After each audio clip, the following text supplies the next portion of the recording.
दोस्तों नमस्ते। खबर बड़ी महत्वपूर्ण है और जिसके विषय पर चर्चा करते करते मीडिया कर्मी थकते थक नहीं रहे हैं। बस उनकी नजर उसी खबर पर टिकी हुई है। खबर यह है कि उत्तर प्रदेश के वाराणसी लोकसभा क्षेत्र से कांग्रेस की नेता प्रियंका गांधी चुनाव लड़ने वाली है और वही प्रधानमंत्री नरेंद्र मोदी को टफ कंपटीशन देने वाली है।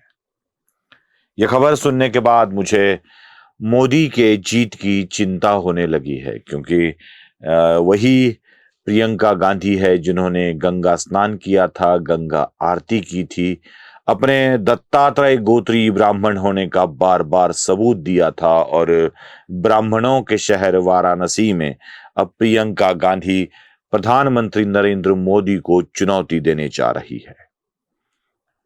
मुझे लगा था कि शायद राहुल गांधी चुनौती देने वाराणसी आएंगे। अगर राहुल गांधी से हो न पाया तो शायद सोनिया गांधी चुनाव मैदान में उतरेगी, लेकिन न राहुल न सोनिया, आई प्रियंका। खबर यह भी है कि प्रियंका गांधी के चुनाव क्षेत्र में उतरने के कारण प्रधानमंत्री नरेंद्र मोदी की तकलीफें, दिक्कतें बढ़ जाएंगी और वो वाराणसी तक ही सीमित रहेंगे। वाराणसी के संसदीय क्षेत्र के बाहर प्रधानमंत्री कदम भी नहीं रख पाएंगे, ऐसा उनको घेरा जाएगा। अब गांधी परिवार से कोई चुनाव लड़ रहा हो तो ये दिक्कत तो होगी ही होगी।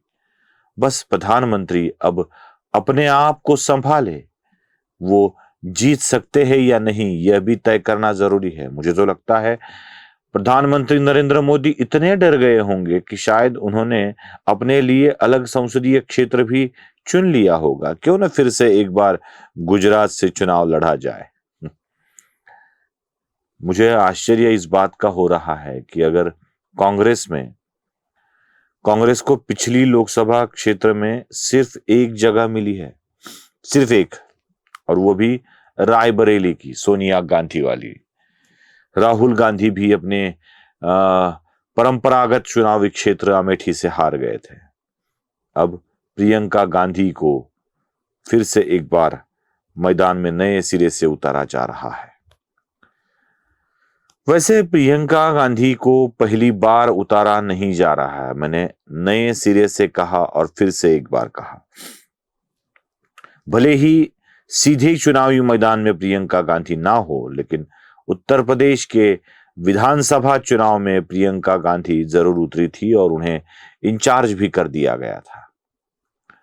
अगर प्रियंका गांधी इतनी ही सक्सेसफुल है, प्रियंका गांधी कहूं या प्रियंका वाड्रा कहूं, यह भी मेरे सामने एक सवाल है। बार बार प्रियंका वाड्रा यह नाम लेते वक्त बड़े ही प्रोनाउंसिएशन गलत हो जाते हैं मेरे वाड्रा के, इसलिए मैं प्रियंका गांधी यही नाम लेना पसंद करूंगा। अब प्रियंका गांधी वाड्रा जो चुनाव मैदान में उतर रही है, एक जरा देखिए कि विधानसभा में कुछ नहीं कर पाई, क्या लोकसभा में मोदी को परास्त कर पाएंगी ये? और जरा भी कोई बात कांग्रेसियों के मन में नहीं आती है कि अगर चुनाव लड़ना है तो गांधी के अलग सोच है कि नहीं। मतलब पहले ही उत्तर प्रदेश के ऊपर दो गांधियों का लोड है, भारतीय जनता पार्टी की तरफ से भी और दो गांधियों का लोड है। मतलब इधर मनेका गांधी है और उनके पुत्र भी है, इधर सोनिया गांधी है, उनके पुत्र भी है। अब पुत्री को भी उतारा जाएगा। मतलब 5-5 गांधी उत्तर प्रदेश के मैदान में चुनाव के लिए उतरेंगे। और बताया यह भी जा रहा है कि प्रियंका गांधी नरेंद्र मोदी के लिए बड़ी समस्या हो सकती है। बस मुझे एक कहावत याद आती है, मेंढक कितना भी बड़ा ना हो वो बैल नहीं हो सकता। उसी तरह प्रियंका गांधी क्या नरेंद्र मोदी को परास्त करने के लिए काम कर पाएगी? थोड़ा सा उल्टा सोच लेते हैं। पूरे उत्तर प्रदेश में कांग्रेस को जो भी ताकत लगानी है मतलब अपनी सीटों को दुगुना, तिगुना, चौगुना करना है, मतलब 1 से 2 करने हैं, 3 करने हैं, 4 करने हैं। तो कांग्रेस को उत्तर प्रदेश में अपनी ताकत को बढ़ाना पड़ेगा, बहुत बड़ी ताकत लगानी पड़ेगी।